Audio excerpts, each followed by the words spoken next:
I've been living abroad using my husband's savings. I also bought a luxury car worth $10 million.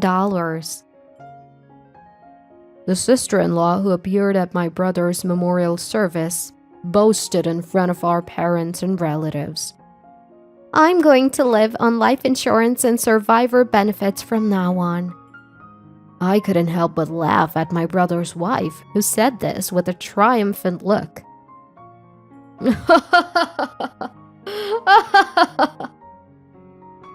My laughter caused my parents and relatives to burst into laughter too. My brother's wife, who didn't understand what was happening, quickly turned red in the face and screamed. "What's so funny?" I answered her hysterical question with a laugh.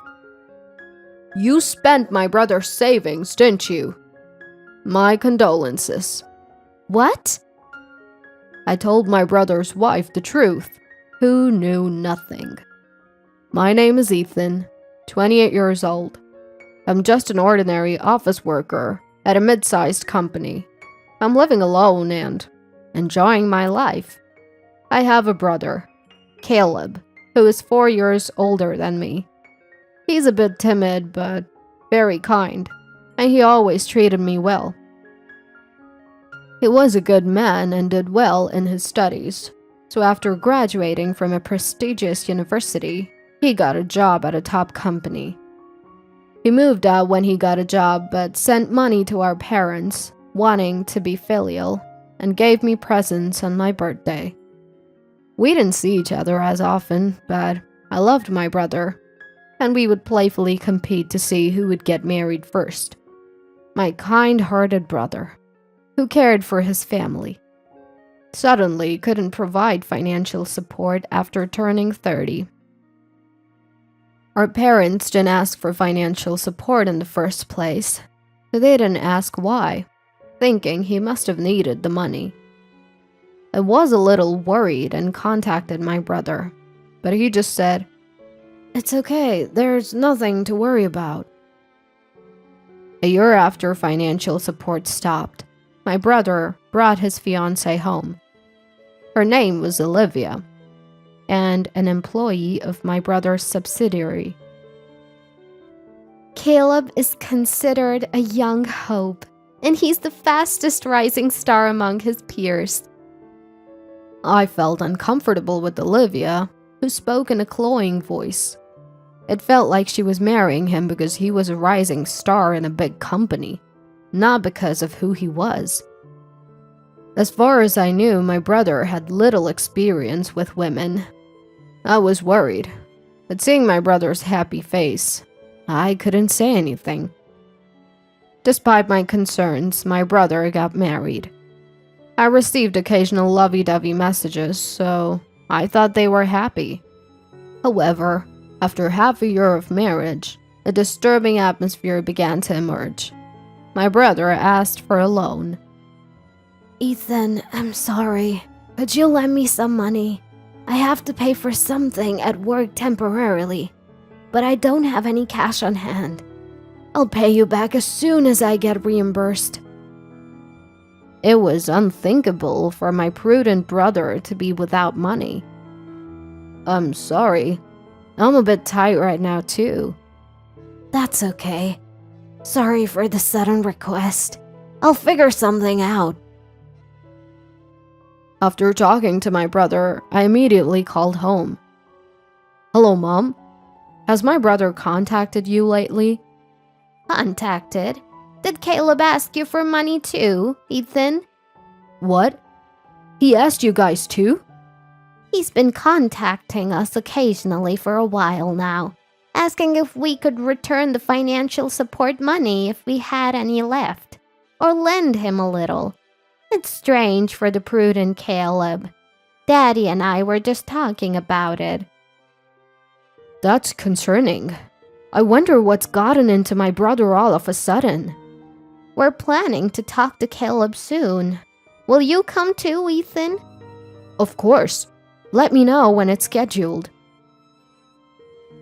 And so it was decided that we would talk to my brother. On the day of the discussion, my brother was surprised to see me at our parents' house. Why is Ethan here too? Well, never mind. So how much can you lend me? My brother carefully asked our parents. Caleb, you were always prudent with money. What's going on that you're even asking your sister for a loan? My brother's face turned angry at Daddy's words. If you're not lending me the money, then I'm leaving. Wait, we're not done talking. Enough. There's nothing to talk about. Leave me alone. Ignoring Daddy's restraint, my brother left. I had never seen my brother raise his voice before, so Mom and I were stunned for a while. I was concerned about my brother's pale face when I saw him after a long time, but he wouldn't answer my calls. Sometime after that discussion, we received a call that my brother had collapsed at work. When we rushed to the hospital, my brother was asleep, connected to various tubes, looking even paler than when we last saw him. Olivia was there too, perfectly made up and dressed in designer clothes, despite having supposedly rushed over. According to the doctor, he had terminal cancer, and there was nothing they could do. Olivia cried out loud when she heard the news. My brother was admitted to the hospital, and as soon as our parents left the room to prepare for his stay, Olivia spoke to me. I'm busy, so I can't take care of him. You do it. Olivia wasn't crying at all, as if her earlier tears were an illusion. While I was taken aback, Olivia continued, irritated. It's really inconvenient that he has terminal cancer when I still need him to earn money. Don't contact me unless his life is in danger. With those harsh words, Olivia left the room. I was still unable to comprehend what had happened when my brother spoke. Ethan, I'm sorry. My brother, who should have been asleep, called out to me. Big brother, when did you wake up? When Daddy and the others left. That's Olivia's true nature. She's extravagant and sees me as nothing but a cash cow. So that's why you were struggling with money. I was over the moon when such a glamorous beauty approached me. Even after realizing her true nature, I couldn't break away because of my infatuation. And this is the result. I'm truly sorry for involving you. Don't apologize, big brother. I couldn't find the words to say to my brother. After a long silence, my brother slowly spoke. Ethan, I can't die like this. I need your help. My brother's eyes were filled with determination. I took caregiver leave and used remote work arrangements, cooperating with my parents to care for my brother in the hospital. My brother, visibly weakened, but we spent peaceful moments together, going for walks in his wheelchair when he felt well, and watching movies. I think those times allowed me to accept my brother's passing. Less than 2 months after his admission, my brother's condition suddenly worsened, and he was gone. After the first day of hospitalization, Olivia never visited once. Even when my brother's condition suddenly worsened, she didn't answer the phone. When I finally reached her after his death, she responded to the news with a seemingly pleased voice. Oh, really? I understand. After that, we were busy with the wake and the funeral preparations, but Olivia never showed up. However, she appeared at the funeral, crying loudly, and then declared herself the family representative. starting to speak on her own. If only I had noticed his illness sooner.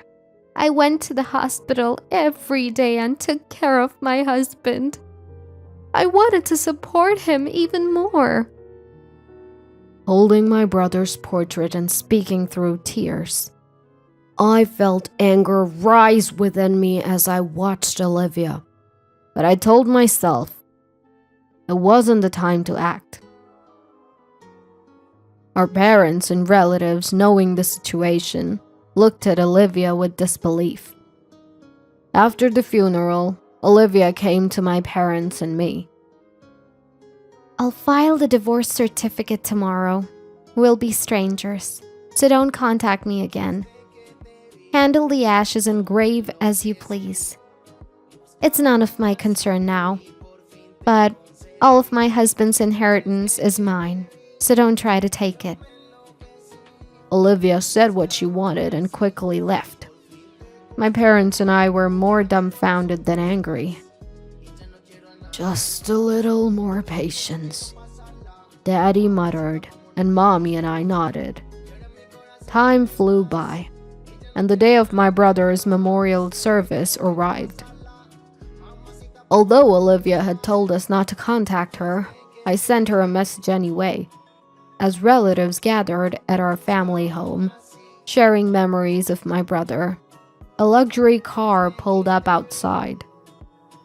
Wondering what was happening, I saw Olivia, dressed in a flashy suit and carrying a high-end brand bag, stride out. As soon as Olivia entered our family home, she began to boast.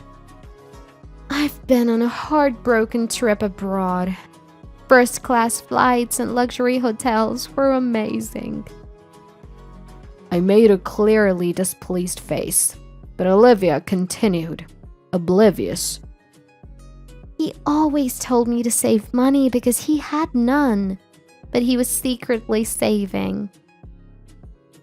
I used all of that savings to buy that car, a $10 million luxury car.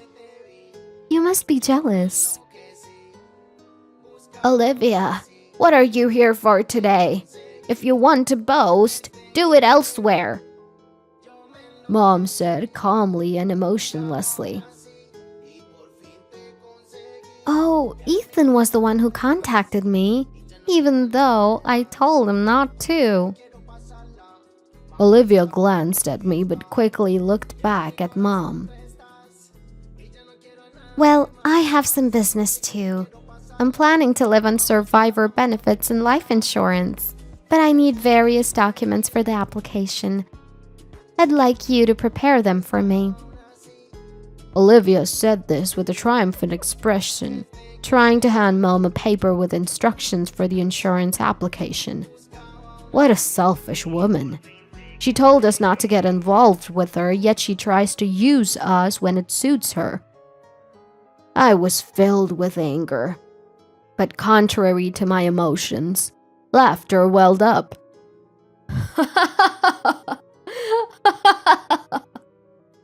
My parents and relatives joined in my laughter, and the room erupted in uproarious laughter. Olivia, not understanding what had happened, looked bewildered but quickly turned red-faced and screamed. What's going on? What's so funny? I answered Olivia's hysterical scream with laughter. You spent my brother's savings, didn't you? My condolences. What? My condolences? My brother had debts. I wonder if there's quite a bit of interest now. Oh, and the beneficiary of the life insurance was changed to me a long time ago. What? Wait, what do you mean? I was dumbfounded, seeing Olivia in a panic. Laughter welled up again, but I somehow suppressed it and continued to speak. I heard a lot about you from my brother. How you told him to earn more, to work more if he had time to come home. How you verbally abused him. How you never did housework and just went out to play. And then you abandoned him as soon as he got sick. my brother resented you. He wouldn't leave money to someone he resented. I continued to speak, staring at Olivia, who was glaring at me with bloodshot eyes. I borrowed money in my brother's name at his request. Since he was an employee of a major company, he could borrow quite a bit, and we used that money for hospitalization and funeral expenses. Thanks to that, he had a comfortable stay in a private room, and we could afford a high-grade funeral plan. As for the life insurance, my brother changed the beneficiary to me as soon as he knew your true nature. That's a lie. It has to be. There's no way I'd be fooled by such a lie. Olivia's beautiful face twisted ugly as she glared and yelled at me. If you think it's a lie, why don't you check? Perhaps sensing from my attitude that it wasn't a lie, Olivia let out a piercing scream. I'll renounce the inheritance. I don't need the debt. That won't be possible, one of the relatives said to Olivia. You've already touched Caleb's inheritance. This will be judged as an intention to inherit, so you can't renounce it. Olivia snapped at the calmly speaking cousin.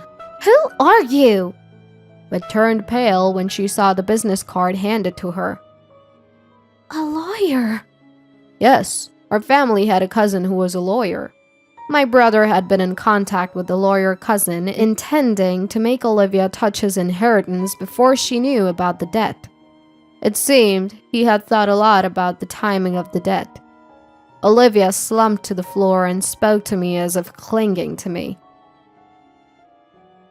Hey, you're his brother, so you're my brother too, right? You should help me pay off the debt. We're family after all.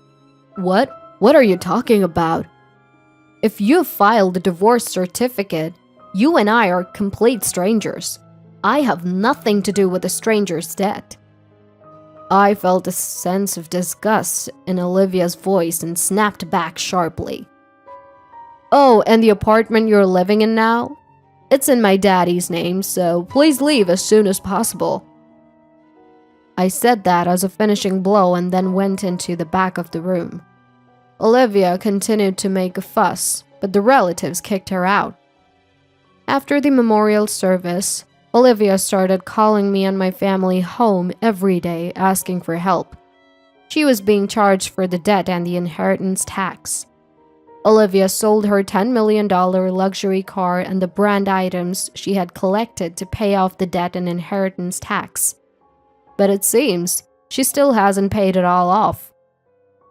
At first, I found it amusing and responded, but it gradually became a nuisance. And when I threatened to consult the police if she continued to persist, she stopped immediately. Olivia was also reluctant to leave the apartment, so we issued an eviction notice through our lawyer cousin. When our cousin contacted Olivia, she apparently begged our uncle to help her, but he firmly refused. He also told her that if she continued to trouble our family, he would consider legal action, and she reluctantly left. Later, another relative reported seeing Olivia entering a store rumored to provide excessive services.